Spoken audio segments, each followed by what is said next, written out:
रमैनी 67। देह हलाय भक्ति नहीं होई, स्वांग धरे नर बहुविध जोई। धींगी धींगा भलो न माना, जो काहू मोहि हृदय जाना।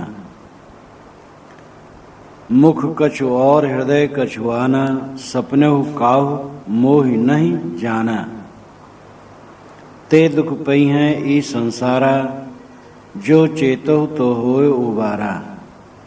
जो गुरु किंचित निंदा करई, सूकर श्वान जन्मते धरई। 184 जीव जंतु में भटक भटक दुख पाव। कहीं कबीर जो राम ही जाने, सो मोहि नीके भाव। सदगुरु इस रमैनी में भक्त के विषय में बतलाते हैं कि लोग कहते हैं हम भक्ति करते हैं और वे नाचते कूदते हैं, अनेक प्रकार का वेश बनाते हैं। यहां तक कि पुरुष होते हुए भी स्त्री का स्वांग धारण करते हैं, भगवान के प्रेयसी बनते हैं, नाच कूद करके तमाशा करते हैं और समझते हैं हम भगवान को खुश कर रहे हैं। लोग मूर्तियां पधार लेंगे, मूर्तियों के सामने नाचेंगे। जिसको रिझाना चाहते हैं वो जड़ है, वो क्या रिझेगी मूर्ति। देह हलाए भक्ति नहीं हुई। साहब कहते देह हिलाने से भक्ति नहीं होती, नाचने कूदने से भक्ति नहीं होती। स्वांग धरे नर बहुविध जोई। जो अनेक प्रकार से लोग स्वांग धारण करते हैं, तमाशा दिखाते हैं, रूप गढ़ते हैं, इससे भक्ति नहीं होती। धींगी धींगा भलो नाना, ये धींगी धींगा है, मनमती व्यवहार है। ये विवेकवान अच्छा नहीं मानते हैं। जो काहू मोहि हृदय जाना, अगर कोई मुझे हृदय से जानता है तो इस चीज को पसंद नहीं कर सकता। संसार में ऐसे ऐसे मत हैं, पुराकाल से ऐसे मत चले आए हैं कि उन्होंने रजवाड़ों के लड़कों को भगवान मानने की कल्पना की और उसके पश्चात वह अपने आप को उनका पत्नी मानने के लिए कल्पना करते हैं कि हम पत्नी हैं उनके। फिर लल्ला लल्ली बन करके मंदिरों में रास करते हैं और नाच करते हैं। श्री कृष्ण के विषय में ऐसी कल्पना करके रास का प्रचलन हुआ, तो पीछे से श्री राम के विषय में भी ऐसी कल्पना की गई। और आज भी वृंदावन में, अयोध्या में ऐसे साधक नामधारी मिलेंगे जो पुरुष होते हुए भी स्त्री का कपड़ा पहनते हैं और वह अपने आप को महीने में एक बार रजोत्सला होने का नाटक करते हैं, लड़का पैदा होने का नाटक करते हैं। चमकाएंगे, मटकाएंगे और अपने आप को स्त्री व्यक्त करेंगे कि हम स्त्री। ये कितना अनर्थ है, भक्ति का कितना दुरुपयोग है। संस्कृत शब्द भक्ति है। भक्ति का अर्थ ही होता है वियोजन, विभाजन, पृथक्करण, अलग हो जाना। भक्ति का अर्थ ही होता है अलग हो जाना, बांट देना, विभाजित कर देना।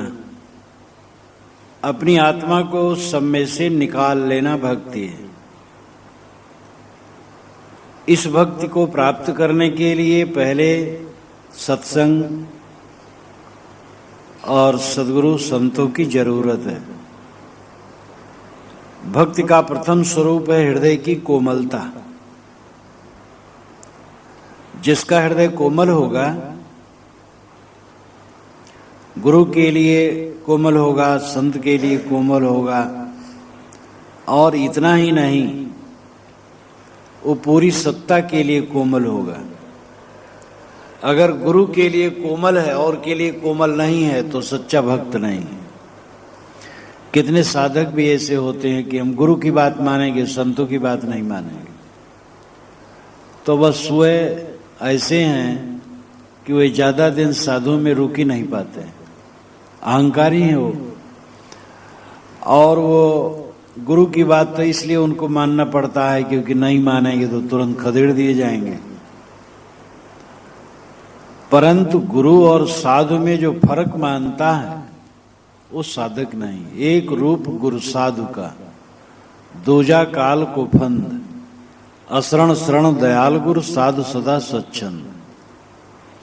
गुरु और साधु का एक रूप है। गुरु साधु के अलावा जो उपास्य माना गया है, साहब कहते काल का फंदा है।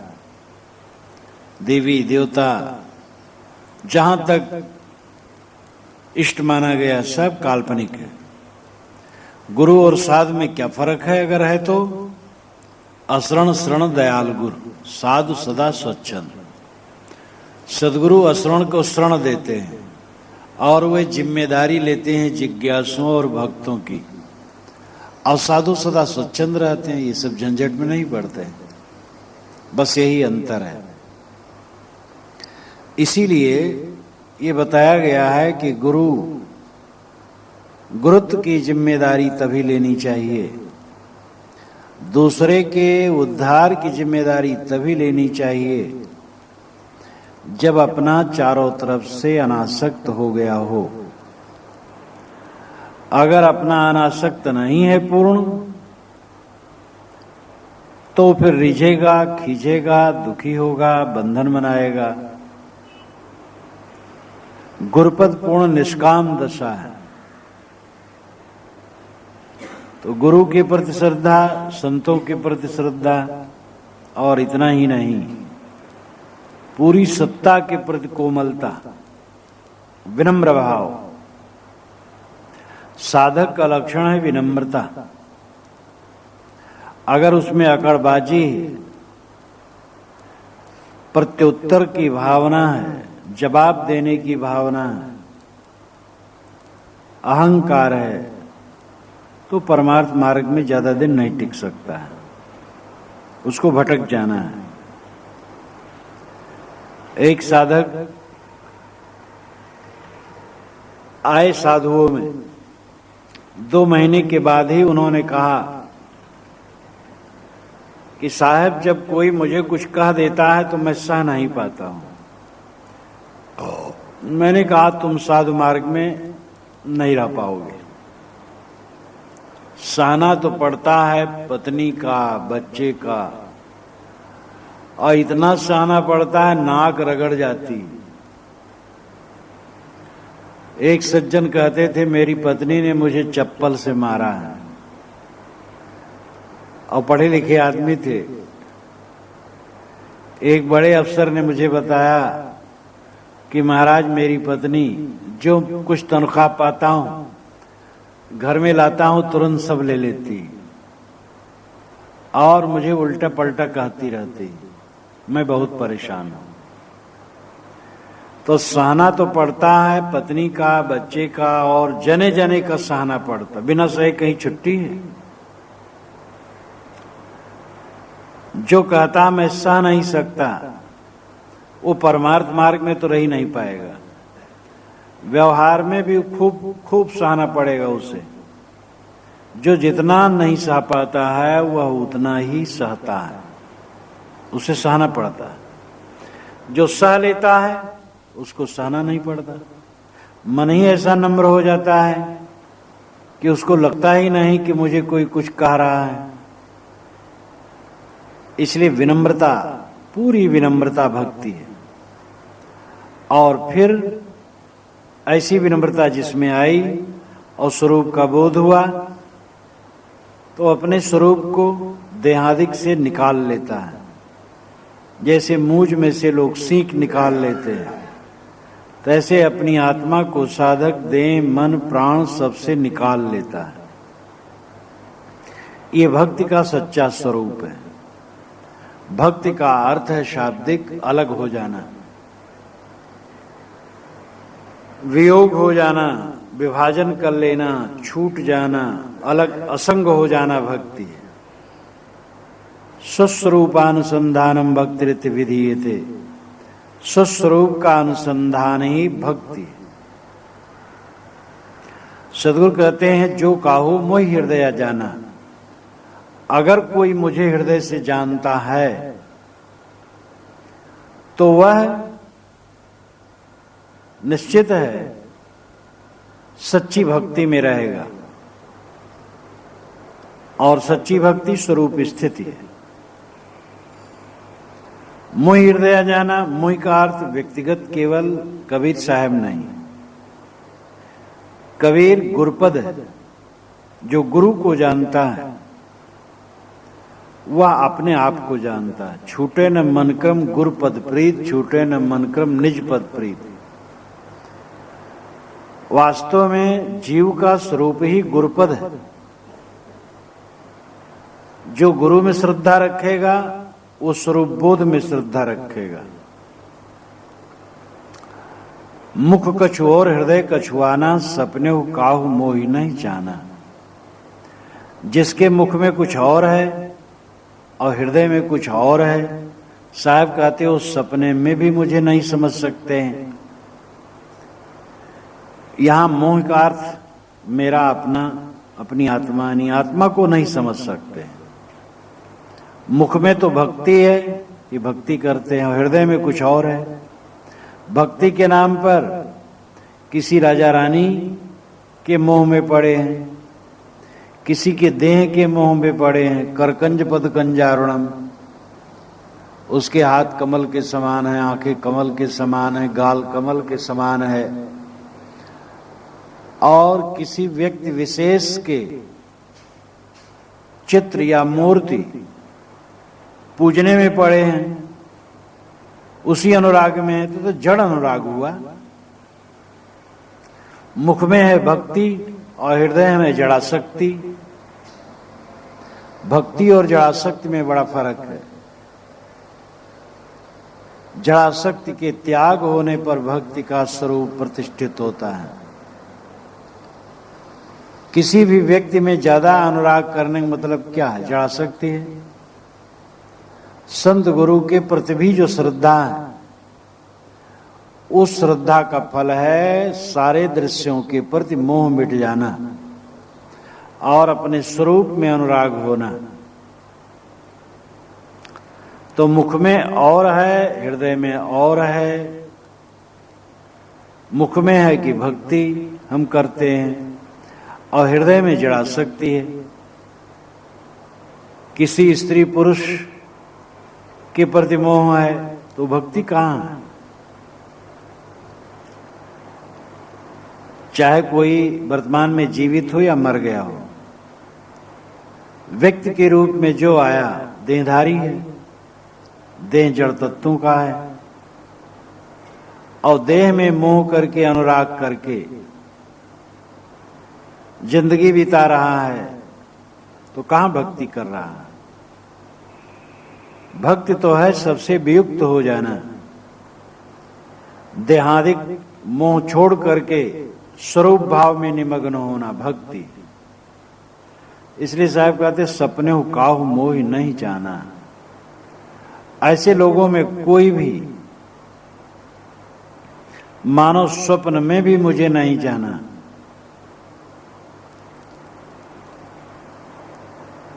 मेरे को नहीं जाना, अपने आप को, आत्मा को, स्वरूप को नहीं जाना, गुरु को नहीं जाना, गुरु के बोध को नहीं जाना। जो देह किसी के देह ही में जीवन भर भूला हुआ है, उन गुरु तत्व को जानता है और न आत्म तत्व को समझता है, न भक्ति को समझता है। ते दुख पई है ई संसारा, जो चेतहु तो होए उबारा।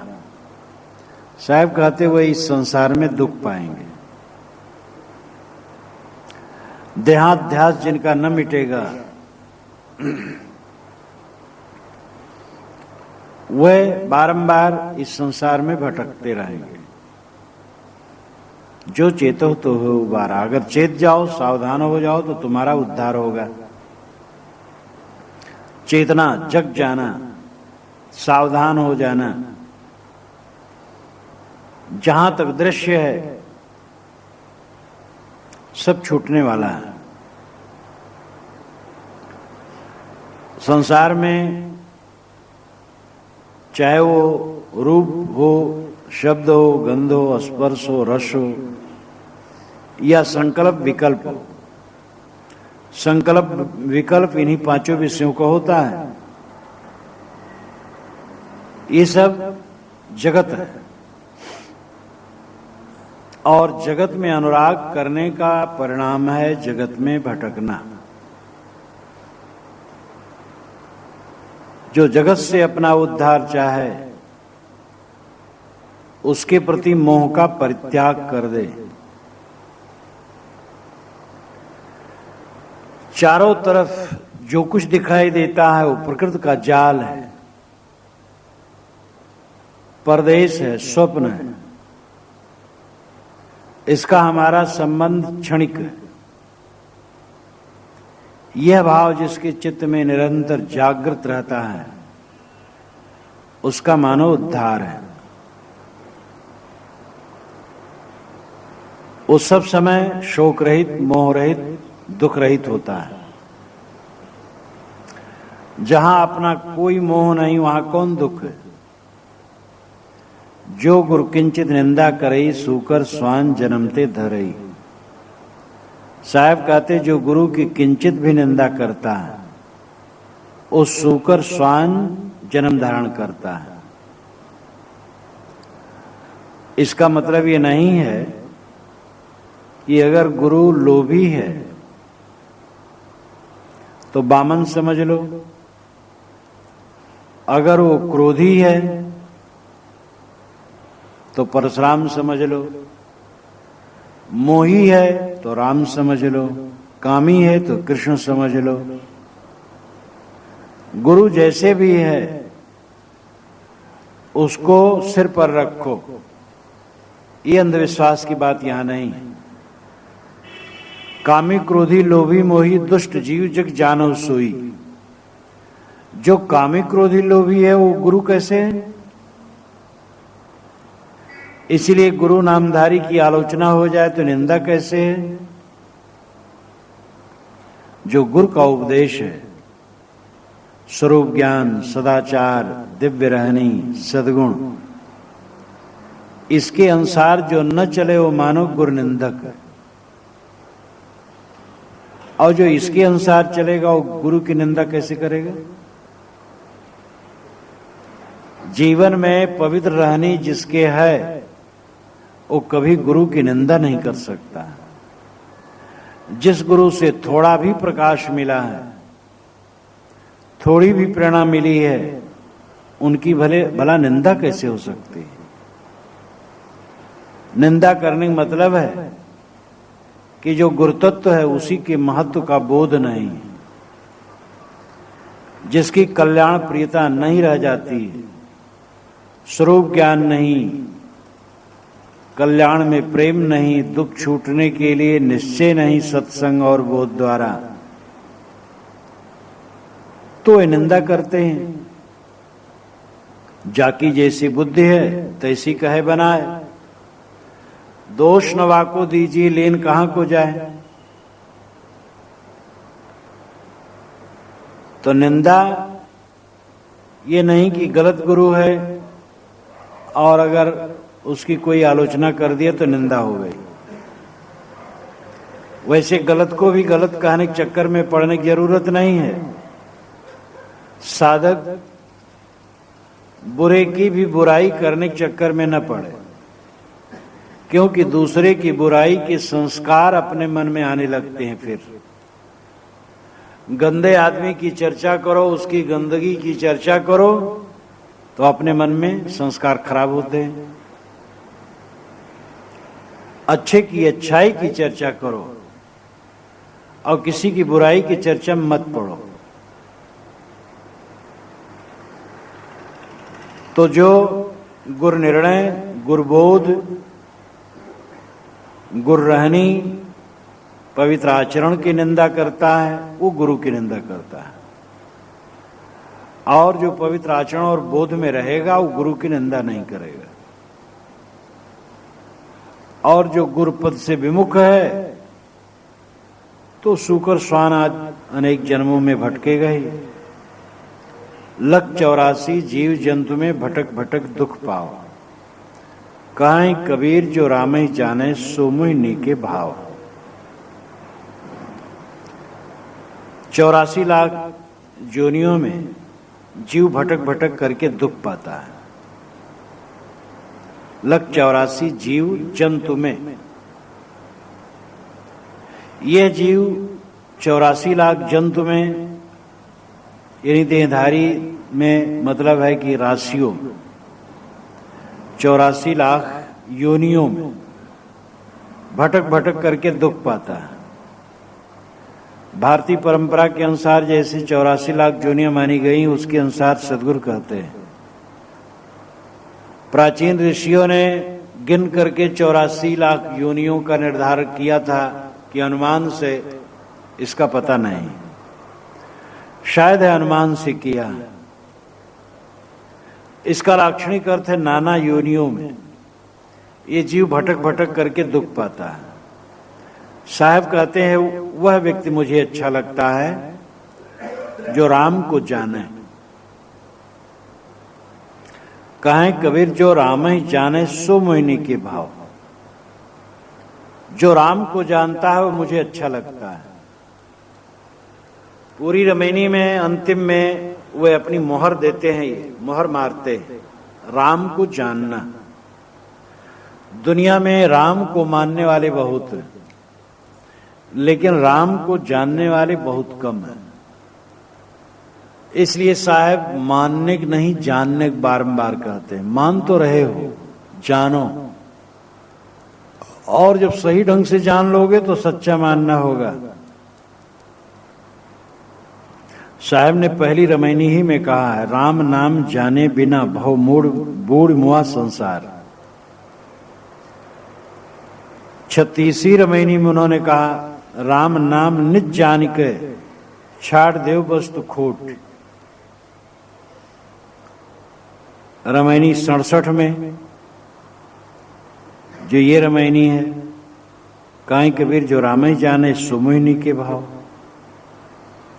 रमैनी 41 में सदगुरु कहते हैं, आपू ही बाउर आप सयाना, हृदय बसे ते ही राम न जाना।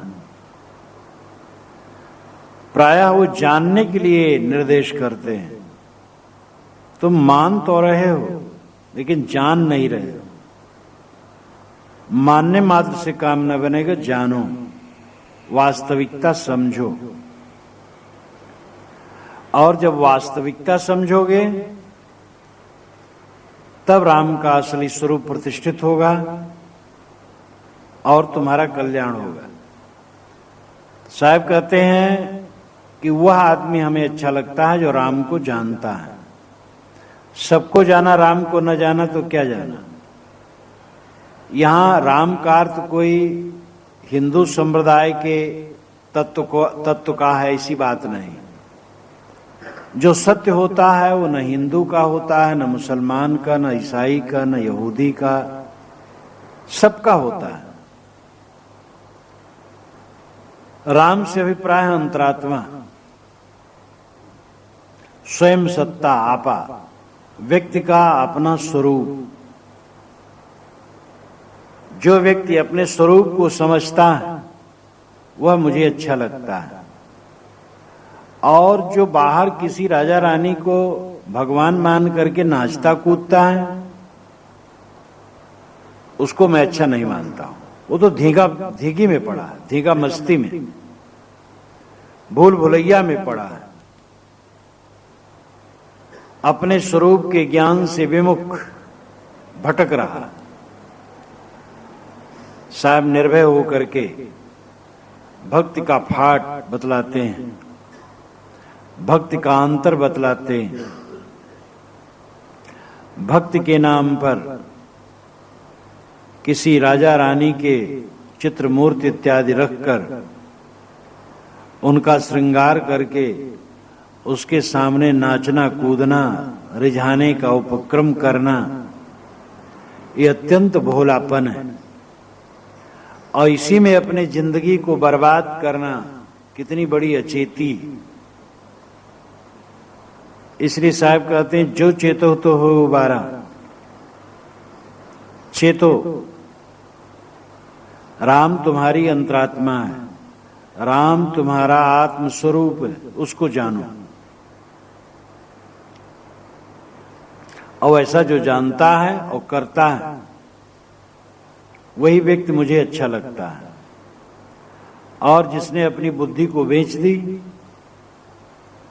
भटकाव में पड़ गया, जो धीगा बस्ती में पड़ा है, नाच कूद रहा है, इसी में जीवन बिता रहा है, क्या उसकी बुद्धि की तारीफ की जाए। ऐसे लोग चमत्कार की बात करते रहते हैं। ऐसा भी माना है कि वृंदावन में एक ऐसी जगह है जहां शाम को सब व्यवस्था कर दी जाती है, फाटक बंद कर दिया जाता है, बाग है और मकान है, और रात में कृष्ण आते हैं और गोपिकाएं उनके साथ रास करती हैं। जो वहां के पेड़ पौधे घास फूस है वो गोपिकाएं हैं, और रात में सब गोपिकाएं बन जाती हैं। और सुबह जब फाटक खोला जाता है तो बिस्तर अस्त-व्यस्त रहता है, फूल मर्दित रहते हैं, और चारों तरफ जमीन जैसे रगड़ी हुई है। कोई कोई उसको देखने के लिए रात में छिप गए तो मर गए, नहीं देख पाए। आज के युग में भी ऐसी चर्चा की जाती है। एक पंडित जी जब ऐसा मुझसे कहने लगे, मैं चुपचाप सुनता, भक्त आदमी थे, तो कहे सचमुच? तो कहे हाँ बिल्कुल सचमुच। मैंने खंडन नहीं किया, बड़े भावुक थे, मैंने सोचा खंडन करूंगा बड़ा दुखी होंगे। सुन लिया। कितना अंधविश्वास है। कोई ऐसा भगवान नहीं है जो आकर के स्त्रियों के साथ रास करता है। क्या भगवान का ही काम है स्त्रियों के साथ रास करना? और कोई उन्नत का काम नहीं है? अरे तेल पेट्रोल धातुएं कोयला जहां कहीं हो आकर के भगवान बता दे तो देश का कितना कल्याण हो। देखो ये ट्रेन जा रही थी, सिग्नल उसने नहीं दे पाया, भूल किया, भगवान ही बता देता कि भाई गाड़ी आगे खड़ी है रोक दो। भगवान तो हर जगह है। ये सब काम भगवान को करना चाहिए था। और पराई स्त्रियों को लेकर के नाचता कूदता रहे, कौन भगवान का लक्षण है? तो ये सब अज्ञान है, और इस अज्ञान में पड़ा हुआ संसार भटक रहा है। कुछ मुसलमान साधक हैं, वे मानते हैं कि भगवान स्त्री है, मैं पुरुष हूं। और कुछ हिंदू साधक है जो मानते हैं कि हम स्त्री हैं और भगवान पुरुष हैं। ये दोनों भोले हैं। अरे भगवान तुम्हारी आत्मा के अलावा कहीं कुछ नहीं। अपनी आत्मा को पहचानो। कहां कबीर जो राम ही जाने सो मोहिनी के भाव। साहब कहते हैं जो राम को जानता है मुझे अच्छा लगता है। हृदय बसे ते राम न जाना। जो हृदय में बसता वो राम है। राम बाहर नहीं, राम को खोजना नहीं, राम को पाना नहीं, वो तो नित्य प्राप्त है। खोज करके जो मिलेगा वो जड़ पदार्थ होगा। जो नित्य प्राप्त है उसको खोजना क्या है? समझना।